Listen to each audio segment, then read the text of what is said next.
আমি শুক্তো করছি বন্ধুরা। মশলাটা আগে ভাজা গুঁড়ো মশলাটা করে নিয়েছি। তার মধ্যে রাঁধুনি আছে, সর্ষে আছে, আপনার পাঁচফোড়ন ওটা ভেজে করে নিয়েছি।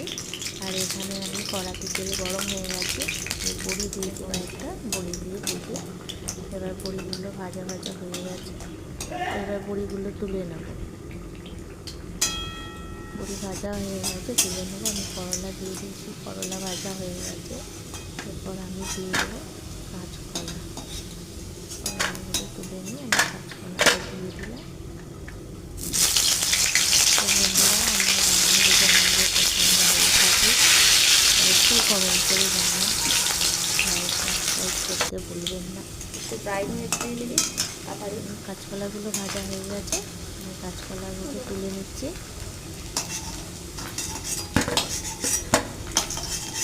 অবশ্যই জানাবেন আমার রান্নাটা কিরম হচ্ছে। বেগুনগুলো ভাজবো, শুকনো লঙ্কা দিয়ে দিয়েছি।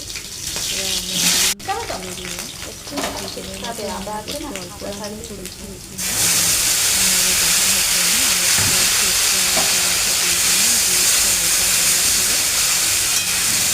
সবজিটা তুলে দেবো। ডাঁটা আর বেগুন মশলা ভাজা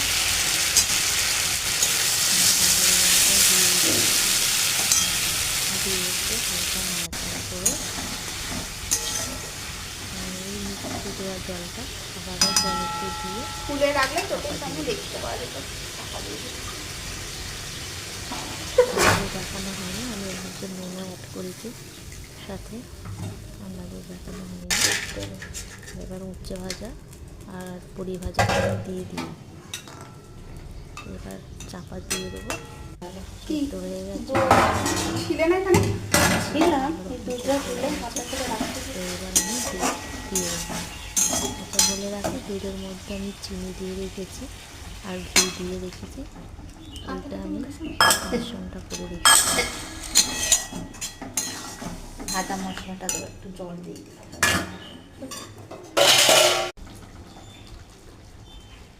এই রে, ভাজা মশলাটা দেওয়ার হয়নি, একটুখানি দিলাম। তুললি তো? তুললি তো, সেটাই বলছি। বেশ বেশ।